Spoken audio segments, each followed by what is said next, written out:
नमस्कार, मी प्रज्ञा मेत्रे. Sangli media communication व माय TV channel प्रस्तुत संवाद माझा या कार्यक्रमामध्ये आपल्या सर्वांचं सहर्ष स्वागत. प्रेक्षक हो, आपण पाहत आहोत की संवाद माझा या कार्यक्रमामध्ये अनेक समुपदेशन करणाऱ्या बऱ्याच व्यक्ती आल्या, त्यानंतर वेगवेगळ्या साहित्य क्षेत्रातील व्यक्ती आल्या, कवी आले, कवयित्री आल्या आणि त्यांनी आपल्याशी खूप छान पद्धतीनं संवाद साधला. आणि तसंच आजच्या वक्त्या आहेत अश्विनी संजीव कुलकर्णी मॅडम, की ज्यांनी अनेक विविध लेखन केलेलं आहे, त्यानंतर कवितांचं लेखन केलेलं आहे. या व्यतिरिक्त आध्यात्मिक लेखन, त्यानंतर वृत्तपत्र, मासिकातून विविध विषयांवर कविता केलेल्या आहेत, लेख प्रसिद्ध झालेले आहेत. तर अशा आज आपण या कवयित्रीशी संवाद माझा या कार्यक्रमामध्ये बातचीत करणार आहोत. नमस्कार, मी सौ अश्विनी संजीव कुलकर्णी. मी समुपदेशक आणि कवयित्री आहे. नमस्कार, मी प्रज्ञा मेत्रे. सांगली मीडिया कम्युनिकेशन व माय टीव्ही चॅनलमध्ये मॅडम आपलं संवाद माझा या कार्यक्रमामध्ये हार्दिक स्वागत. नमस्कार. आपण एक कवयित्री आहात, तर आपण मुंबईमध्ये राहत होता, त्यानंतर सांगलीमध्ये आलात. तर आपला हा जो मुंबई ते सांगलीचा प्रवास आहे हा कसा झालेला आहे, तर याविषयी आम्हाला नक्की जाणून घ्यायला आवडेल. माझा जन्म मुंबईचाच आणि माझे वडील एअर इंडियामध्ये होते, त्यामुळे मुंबईलाच माझा जन्म, माझं शिक्षण सगळं मुंबईलाच झालं. आणि जवळजवळ 22 वर्ष मी मुंबईत होते. आणि तिथे कसं होतं की सांगलीला आम्ही गावी यायचं म्हणून सांगलीला येत होतो आणि गावी वडिलांचं घर होतं म्हणजे सांगलीला, त्यामुळे दर सुट्टीत आम्ही सांगलीला येत होतो. पण मुंबईमध्ये असताना कसं की आता या क्षेत्रात जर आवड निर्माण झाली मला, कशी तर माझी आई स्वतः शिकवण्या घ्यायची आणि अशा शिकवण्या घेत घेत जवळजवळ 100 मुलांना ती शिकवायची. आणि एकदा तिने तर मग हळूहळू एक शाळा सुरू केली आणि त्या ह्याच्यामध्ये तिने मला म्हणजे निबंध स्पर्धांमध्ये किंवा कविता कशा लिहाव्यात हे सगळं तिने शिकवलं मला. म्हणजे आईनं या क्षेत्रात तुम्हाला आवड निर्माण केली असं म्हणलं तर. म्हणजे कसं की आता शाळांमध्ये निबंध असतात किंवा संदर्भासहित स्पष्टीकरण जे असतं मुख्य म्हणजे, तर ते कसं लिहायचं हे तिने मला शिकवलं सुरुवातीला. आणि मी लिहित होते, पण मी कविता करते हे कोणाला माहिती नव्हतं पहिल्यांदा घरी. मी माझंच लिहित होते आणि एक 4 ओळ्या अशा लिहित होते आणि ठेवून देत होते वहीमध्ये. पण निबंध मात्र ती मला सांगायची, आत्मवृत्त किंवा प्रवास वर्णन आणि निबंध असे ती मला खूप सुंदर पद्धतीने सांगायची. आणि त्याच्यामुळे मला वाचनाची आवड लागली, कारण लिहायचं म्हटलं की 4 ठिकाणची पुस्तकं आपण वाचतो, तसं मी वाचत मग मला निबंधाची खूप आवड निर्माण झाली. आणि प्रत्येक वर्षी मग मला निबंधासाठी पुरस्कार मिळत. आणि तिचं म्हणणं असं होतं, अक्षर सुंदर पाहिजे आणि वळणदार पाहिजे. म्हणून मग ती काय सांगायची की साधा पेपर जरी असला तरी तो पेपर मधले, आधीच्या काळी कसं होतं आणि आतासारखे मोबाईल नव्हते, त्यामुळे कसं की पेपर काढायचा, 4 ओळी त्याच्यातले 5 ओळी लिहायच्या, 10 ओळी शुद्ध लेखन लिहायचं, त्यामुळे अक्षर वळणदार येतं. आणि ते कंपल्सरी रोज लिहायचं, शाळेमध्येही ते तपासायचे, त्यामुळे अक्षर सुंदर होत गेलं. पण नुसतंच अक्षर सुंदर नको, तर त्या अक्षरांना किंवा त्या वाक्यांना कुठेतरी एक भावना पाहिजे, रूप पाहिजे, असं तिने मला सांगायला सुरुवात केली. आणि मग मला हळूहळू त्या कल्पना सुचत गेल्या. मग ती मला विषय द्यायची आणि मग मी त्या विषयांवर लिहू लागले. आणि मग असं करत करत मग शाळा संपत आली, शाळेमध्ये मला बक्षिसं मिळत गेली. पण नंतर मग कॉलेजची वाटचाल जेव्हा सुरू झाली तेव्हा आमच्या कॉलेजच्या मॅडमना कळलं की ही लिहिते आहे. आणि मग मी निबंध स्पर्धांमध्ये इंटर कॉलेज कॉम्पिटिशन असायच्या, त्याच्यामध्ये प्रार्थनेची शक्ती हा हजारो म्हणजे मुलांमध्ये माझा पहिला नंबर आलेला. आणि त्या ह्याच्यामध्ये मग त्यांनी स्वतःच तो निबंध वगैरे सगळं पेपरमध्ये दिलं. तोपर्यंत प्रसिद्धी किंवा काय हे मला काही माहिती नव्हतं, कारण या गोष्टीला आता जवळजवळ 35 वर्ष झाली. तर म्हणजे इयत्ता 4थी पासून मी लिहिते. आणि हे लिहित असताना कसं होत गेलं की त्यांनी प्रसिद्धीला दिलं, मग मलाही छान वाटलं की अरे आपला लेख पेपरमध्ये आला, उत्सुकता. आणि मग त्यावेळची ती म्हणजे एक कविता मी तुम्हाला वाचून दाखवते. पावसाचा दाणा. थेंब पावसाचा पडे टपकन गालावरी, थेंब थेंब होता होता चिंब धरणी साजरी.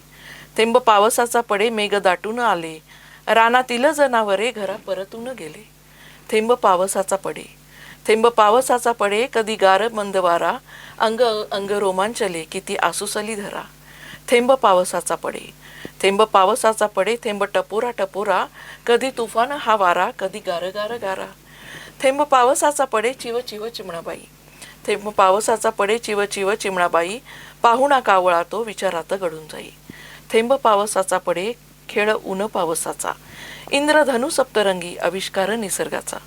थेंब पावसाचा पडे रप रप रप रप, पावसाचं झालं धुक, पावसाचं झालं धुक, सारं झारं झालं मुक. थेंब पावसाचा पडे हिरवा जोंधळा हसला, नाचला आनंदाने शेतकरी सुखावला. थेंब पावसाचा पडे नद्या खळाळल्या, सागराच्या भेटीने मनमनी ग लाजल्या. थेंब पावसाचा पडे, थेंब पावसाचा पडे पर्वतरांगा हिरव्यागार, लाल पिवळ्या फुलांची जणू विणली ती जर. थेंब पावसाचा पडे भिजाया काही बाही बहाणा, आ करून ओठांचा, आ करुणी ओठांचा, टिपावा पावसाचा दाणा, पावसाचा दाणा. अरे वा, खूपच छान. तुम्ही अगदी निसर्गाचं सगळे जे काही वर्णन आहे ते आपल्या या कवितेमध्ये तुम्ही दाखवून दिलेलं आहे. मॅडम, आपण कवयित्री आहात आणि कवीला म्हणजे विषय लागत नसतात कविता करण्यासाठी. अगदी हल्लाखीच्या ज्या काही परिस्थिती असतात तर त्या परिस्थितीवरती सुद्धा आपण बसल्या बसल्या कविता करू शकतो. आणि आता आपण ज्वलंत विषय म्हणला तर वृद्धाश्रम आहेत. आज अनेक मुलं म्हणजे आपले म्हणजे दुर्भाग्य म्हणा किंवा सौभाग्य म्हणा किंवा काय, पण जे एक शैक्षणिक वारं त्यांच्या डोक्यावरून गेलं, त्यामुळे जी आपली भारतीय संस्कृती होती की आपल्या आई वडिलांना आपण सांभाळायचं, आपलं चांगलं शिक्षण झालं की त्यांना चांगल्या पद्धतीने आपण हँडल करायचा, असा जो विषय होता ते पूर्णपणे कुठेतरी लयास चालली असं वाटतंय. कारण परदेशातले वारं आपल्या या भारतीय संस्कृतीवर परिणाम करत आहे आणि त्याचाच हा परिणाम आज अनेक वृद्धाश्रम निघालेत. तर या वृद्धाश्रमावरती तुम्हाला कधी काही लिखाण करावं असं वाटलं का? हो, मी केलेलं आहे लिखाण. म्हणजे कसं होतं की अशी काही वयस्कर लोक, ज्येष्ठ मंडळी बघितली की असं ऊर भरून येतो. त्यांच्या समस्या मी ऐकल्या. काही वेळेला समुपदेशन करताना मला बोलवतात, तर त्यावेळी त्यांच्या समस्या मी ऐकल्या. काही वेळेला असं वाटलं की नाही, आपण ह्यांच्यावर लिहिलं पाहिजे. पण मॅडम, तुम्हाला खरं सांगू का, लिहायला पाहिजे किंवा कोणीतरी लिहायला सांगितलं म्हणून कविता कधीच होत नाही. बरोबर. ज्या वेळेला ती आतून येते, अशी पेटून आतून स्फुरली पाहिजे आपल्याला कविता. आणि त्यावेळेला ती कविता झाली. आणि ज्या वेळेला त्या वृद्ध स्त्रीच्या डोळ्यातल्या आसवं मी बघितली आणि तिने सांगितलेलं ते सगळं ऐकलं आणि त्यावेळेला ही माझी कविता तयार झाली. कितीक झाले दाशरथी राम, कितीक झाले दाशरथी राम, अन कृष्ण यशोदेचे, मायावी झाली मने, भरली वृद्धाश्रमे, चित्र हे आजचे. उच्च शिक्षणाने घडतो शाननी मान मिळतो, उच्च शिक्षणाने घडतो शाननी मान मिळतो, फसुनी माया जालात त्याचा पैकाच बोलतो. कोरड्या झाल्या मनाने विसरला बोल आदराचे, कोरड्या झाल्या मनाने विसरला बोल आदराचे, मायावी झाली मने, भरली वृद्धाश्रमे, चित्र हे आजचे. माता पित्यांचे रक्त तुझे, माता पित्यांचे रक्त तुझे, त्यांचेच ओझे झाले, एक नाते सावराया का त्यांना दुरावले. जीवनाच्या कसोटीत हरलास, कारण काय या मागचे, मायावी झाली मने, भरली वृद्धाश्रमे, चित्र हे आजचे. साऱ्यात समतोल साधुनी, साऱ्यात समतोल साधुनी, एक संगता साधावी, असेल ओलावा खरा तर खरी ससोटी सांधावी. ऐक रुपेरी केसांमधले, ऐक रुपेरी केसांमधले, बोल किती अनुभवाचे, मायावी झाली मने, भरली वृद्धाश्रमे, चित्र हे आजचे. तुझ्यासारखा वंश असूनही, तुझ्यासारखा वंश असूनही हुंदका त्यांना यावा, रक्तालाच पारखे होऊनी आश्रमाचा मार्ग धरावा. आशिष घेऊनी जाण एकदा, आशिष घेऊनी जाण एकदा, भावतयांचे कल्याणाचे, मायावी झाली मने, भरली वृद्धाश्रमे, चित्र हे आजचे, चित्र हे आजचे. खरंच मॅडम, तुमची ही कविता ऐकून खरोखर वस्तुस्थितीचं वर्णन काय असतं त्या वृद्धाश्रमात याची जाणीव नक्कीच होते. कारण प्रत्येक कुणाला वाटत असतं की आपण वृद्धाश्रमात आपल्याला पुढं जावं लागणार आहे. कारण बघा ना, आपले आई वडील जेव्हा मुलाचा जन्म होतो त्यावेळेला कुणाला सांगू आणि कुणाला नको असं करून ते आपला आनंद द्विगुणित करत असतात. अहो, किलो काय 10 किलो पेढे सुद्धा वाटले तरी त्यांना कमीच वाटत असतात. कारण त्यांना वाटत असतं की आपल्या आयुष्यातला सर्वात सुखाचा क्षण म्हणजे हाच आहे आणि याच्या व्यतिरिक्त कुठलाही सुखाचा क्षण नाही आहे. का तर मला मुलगा झाला, मुलगा म्हणजे वंशाचा दिवा. आणि खरोखर त्यांनी किती मुलगा जन्मल्यानंतर किती स्वप्न रंगवलेली असतात आपल्या मुलाबद्दल की माझ्या मुलाला मी हे करेन, माझ्या मुलाला मी ते करेन. आणि आईची पण स्वप्न असतात की माझ्या मुलाला ना मी असं सांभाळेन, तसं सांभाळेन, त्याच्यासाठी हे करेन, त्याच्यासाठी ते करेन. अहो, या कल्पनाने सुद्धा ते किती सुखावून गेलेले असतात. आणि खरंच त्यांना माहिती नसतं की पुढची जी काही परिस्थिती येणार आहे आणि त्या परिस्थितीच्या ओघात आपला मुलगा पूर्णपणे बदलून जाणार आहे. आणि त्याच्यामध्ये एवढे विचार असे विचार येतील की जे आपल्याला दूर करणार आहेत. खरोखर म्हणजे या कवितेने असंच हे चित्र उभं केलेलं आहे की एवढं शिक्षण होतं मुलाचं, एवढं आई बाप त्याच्यासाठी काबड कष्ट करतात आणि तो क्षणार्धात दुसऱ्याचा होऊन जातो. अहो दुसऱ्याचा जरी होऊन गेला तरी तो काय करतो तर आपल्या आईबापाला विसरून जातो आणि वृद्धाश्रमाची वाट त्यांना धरावी लागते. खरोखर ही किती दयनीय परिस्थिती आहे ना. तर आज आपल्याशी संवाद माझा या कार्यक्रमामध्ये अश्विनी कुलकर्णी मॅडम आपल्याशी बातचीत साधत आहे. बरीचशीच माहिती आपण जाणून घेतलेली आहे आणि बरीचशीच माहिती आपल्याला जाणून घ्यायची आहे. तत्पूर्वी घेऊया एक छोटीशी विश्रांती आणि तुम्ही पाहत राहा फक्त आणि फक्त सांगली मीडिया माय टी व्ही चॅनल.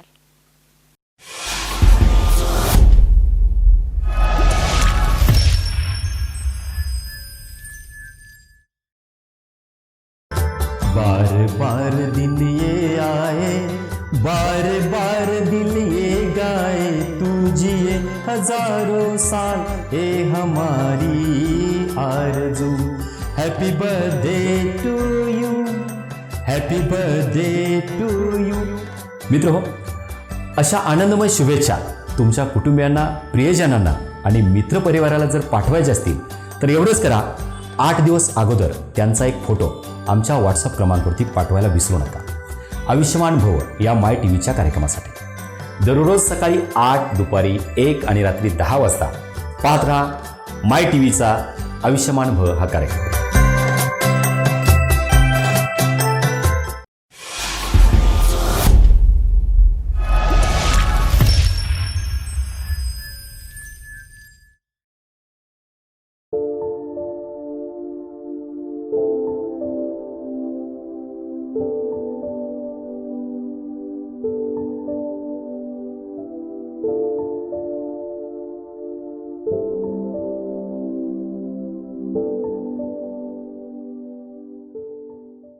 छोट्याशा विश्रांतीनंतर आपण परत आलो आहोत संवाद माझा या कार्यक्रमामध्ये. आणि संवाद माझा या कार्यक्रमामध्ये आपल्यासोबत आहेत सौ अश्विनी कुलकर्णी मॅडम, ज्या समुपदेशनाचं काम करतात आणि कवयित्री पण आहेत. मॅडम, तुम्ही मगाशीच म्हणालात की तुम्ही विद्यार्थ्यांना समुपदेशनाचं वगैरे काम करता. तर हे समुपदेशन करत असताना विद्यार्थ्यांचा जो काही वयोगट आहे त्या वयोगटानुसार कसं आपण समुपदेशन करता? वयोगटानुसार म्हणजे कसं, आता आधी प्राथमिक मी संकल्पना सांगते. काउन्सिलिंग म्हणजे समुपदेशन, पण काउन्सिलिंग आणि गायडन्स ह्याच्यामध्ये खूप लोकांना थोडंसं कन्फ्युजन होतं. म्हणजे मार्गदर्शन आणि समुपदेशन ही एकच आहे असं वाटतं, पण तसं नाही. गायडन्स म्हणजे काय, मार्गदर्शन म्हणजे काय की एखाद्याला एखादी गोष्टीची माहिती पाहिजे आहे, एखादी माहिती पाहिजे तर ती आपण त्याला पुरवणं किंवा काही साऱ्या माहिती पुरवणं म्हणजे मार्गदर्शन. पण काउन्सिलिंग म्हणजे एखाद्याला एखादी समस्या आहे तर आपण त्या समस्येचं निराकरण करणं म्हणजे काउन्सिलिंग. आता कसं आहे, हे स्पर्धेचं युग आहे, चढाओढीचं युग आहे. आता काउन्सिलिंग खरं सांगायचं तर जसं मुलांना करतो तसं पालकांना करायची गरज आवश्यकता आहे.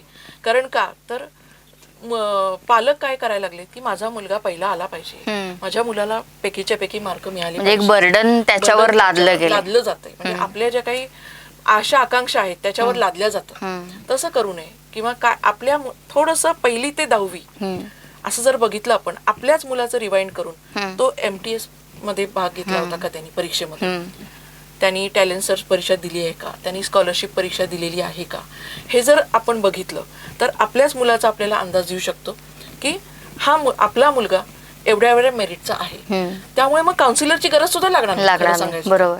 आणि ठीक आहे, काउन्सिलर आज प्रत्येक CBSE बोर्ड किंवा स्टेट बोर्डाच्या शाळांमध्ये सुद्धा आहे.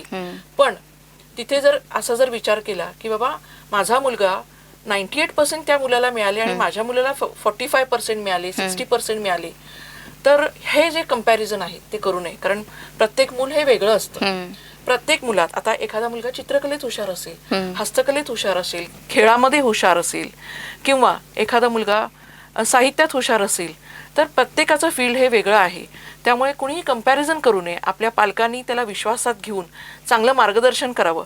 आणि ॲडवाईस, आता मी थोडक्यात जर सांगायचा विचार केला तर ॲडवाईस फोकस डोळ्यासमोर जर ठेवला तर ॲडवाईस म्हणजे काय की एक असिस्टंट, ए म्हणजे असिस्टन्स, डी म्हणजे सेल्फ डेव्हलपमेंट, व्ही म्हणजे वास्ट इन्फॉर्मेशन, आय म्हणजे इंटेलिजन्स, एस म्हणजे सोल्युशन आणि ई म्हणजे एन्करेजमेंट. हे एक समुपदेशकांनी किंवा पालकांनी दोघांनी मिळून जर त्याला दिलं तर तो ॲटोमॅटिक पुढे जाऊ शकतो. आणि आता शैक्षणिक समुपदेशन म्हणजे काय, शिक्षण म्हणजे काय, तर त्या मुलामध्ये ऑलरेडी क्षमता आहे, ती क्षमता आपल्याला वाढवायची आहे आणि त्याला सुजाण नागरिक करायचं आहे. तर त्या संधी आहेत. 95% मिळालेला मुलगा म्हणा किंवा 98% मिळालेला मुलगा म्हणा किंवा 45% मिळालेला मुलगा, तो काय पेपर लिहितो, तो काय नापास होण्यासाठी लिहितो का? तर काहीच नाही. त्याला पास व्हायचं असतं. पण समजा एखाद्याला एखादा विषय आवडत नाहीये, तर त्या विषयामध्ये त्याला मार्क नाही चांगले मिळणार. मग तिथे का फोर्स करायचं ना? ज्याला जो विषय आवडतोय तो ते घेऊन पुढे जाऊ दे. मग 10वी 12वी नंतर विचारणारे पालक आहेत की आम्ही काय करू, कुठले विषय घेऊ, कुठली फील्ड स्ट्रीम आम्ही स्वीकारू. तर आपणच ठरवलं पाहिजे. मुलांना स्वतःला कळतं. हल्ली गुगल वापरून मुलं स्वतः ठरवतात की नाही आपल्याला याच्यात इंटरेस्ट आहे, तर आपण पुढे काय केलं पाहिजे.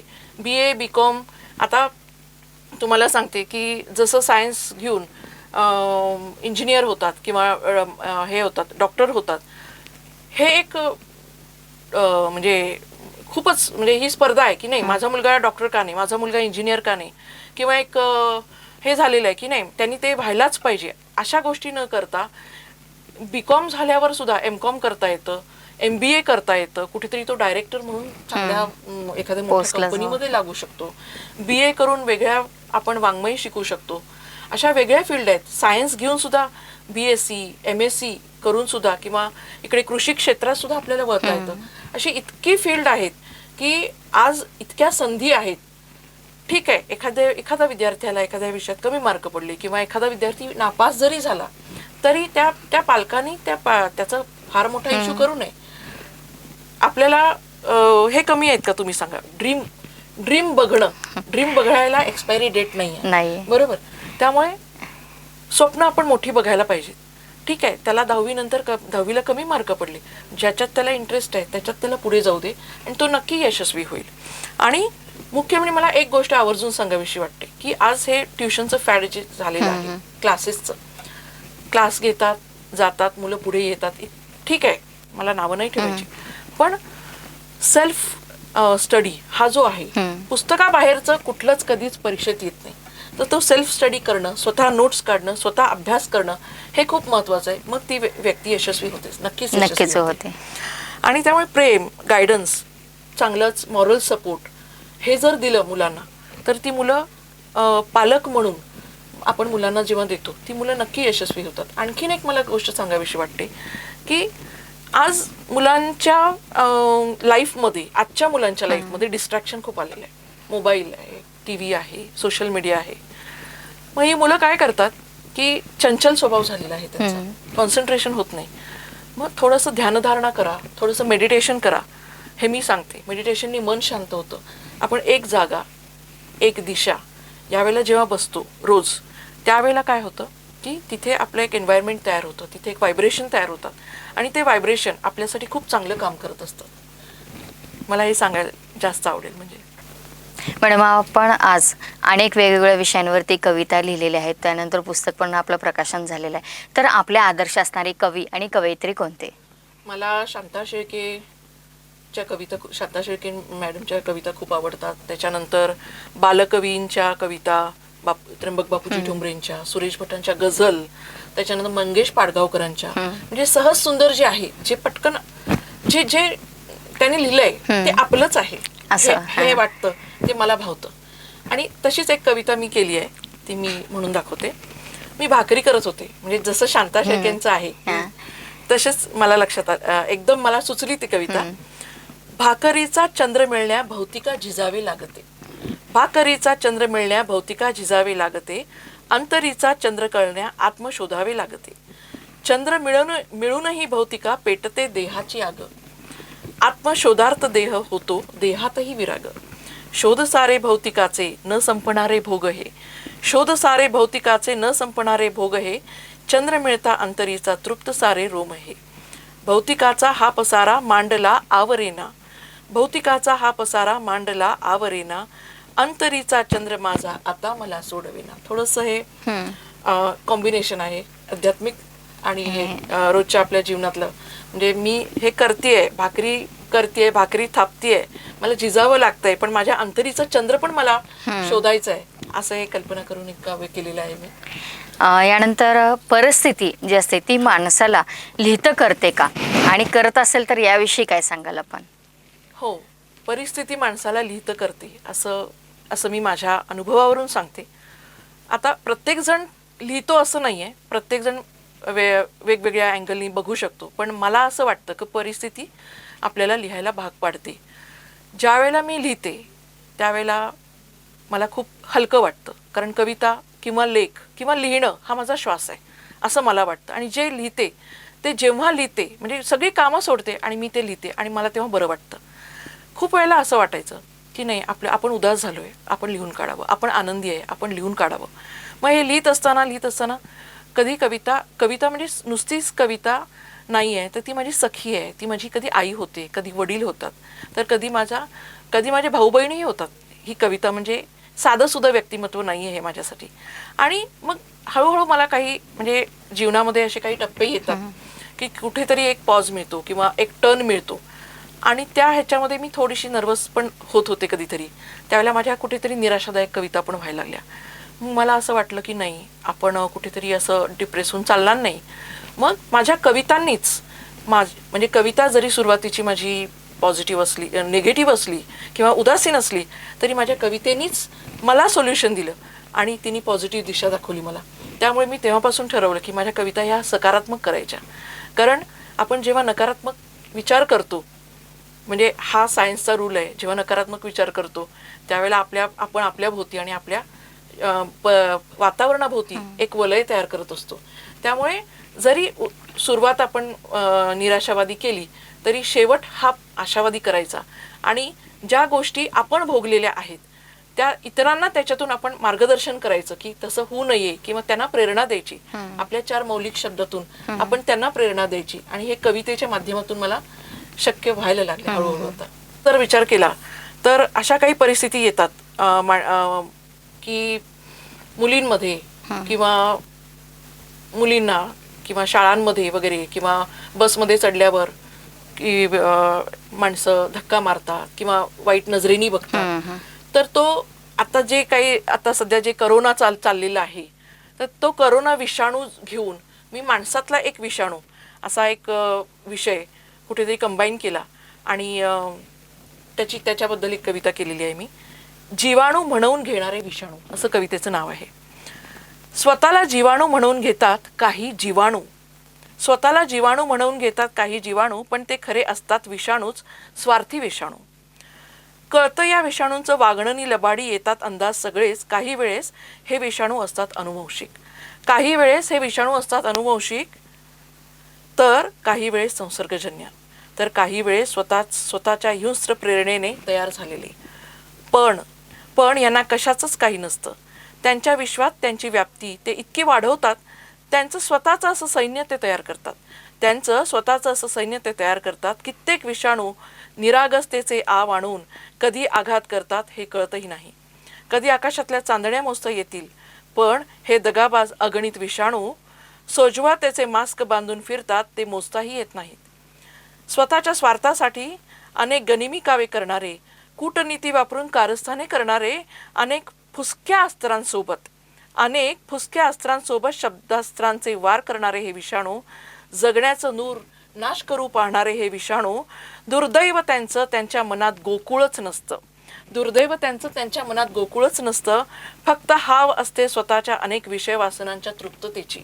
पण ज्याचं मन अयोध्येसारखं राममय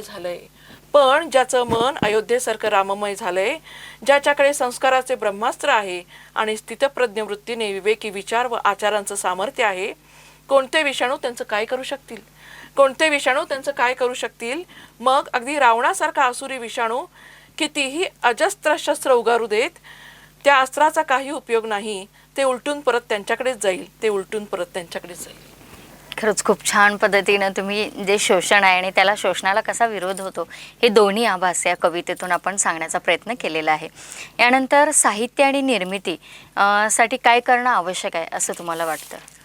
साहित्य आणि निर्मिती, साहित्यशास्त्रातील साहित्य निर्मितीची प्रक्रिया ही साहित्यशास्त्रातील एक संकल्पना आहे. म्हणजे कवी किंवा लेखक लिखाण करताना कोणत्या मानसिक प्रक्रियेतून जातात ही ती प्रक्रिया आहे. म्हणजे कवी किंवा लेखक लिहित असतो तो कोणत्या हेतूने लिहितो आणि वाचक किंवा रसिक कोणत्या हेतूने ते घेतात, त्याला ती प्रक्रिया जी आहे त्या प्रक्रियेला ते म्हणतात. पण या प्रक्रियेमध्ये प्राचीन आणि आधुनिक काळात या दोन्ही कालखंडात या निर्मिती प्रक्रियेचा अभ्यास केला गेला आणि जातोय अजूनही.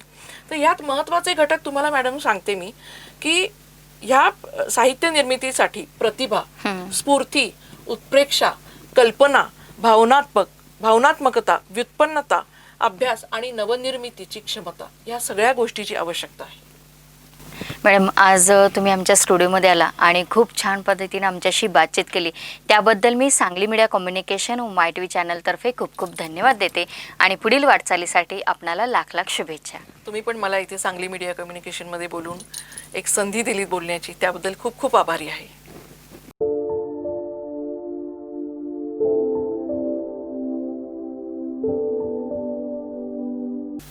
प्रेक्षको, आत्ताच आपण संवाद माझा या कार्यक्रमामध्ये अश्विनी कुलकर्णी मॅडम, की ज्या कवयित्री आहेत आणि समुपदेशनाचं काम करतात, तर त्यांनी आपल्याला कविता कशी, त्यानंतर साहित्य आणि निर्मितीसाठी काय आवश्यक आहे, त्यानंतर त्यांचा जो काही प्रवास आहे याविषयी आपणाशी बातचीत केली. याचं प्रक्षेपण देण्याचं काम सांगली मीडिया कम्युनिकेशन व माय टी व्ही चॅनल करतं. त्यानंतर बरेचसे साहित्यिक आपणाला भेटीला येतात आणि त्यांचा संवाद देखील आपल्याला खूप छान पद्धतीने ऐकायला मिळतो आणि पाहायला मिळतो. खरोखर असे कितीतरी विषय आहेत की जे वेगवेगळे विषय आपल्याला इथं घरबसल्या पाहायला मिळतात. तेव्हा आवर्जून पहा तुमचं, आमचं आणि आपल्या सर्वांचं लाडकं चॅनल सांगली मीडिया माय टी व्ही चॅनल.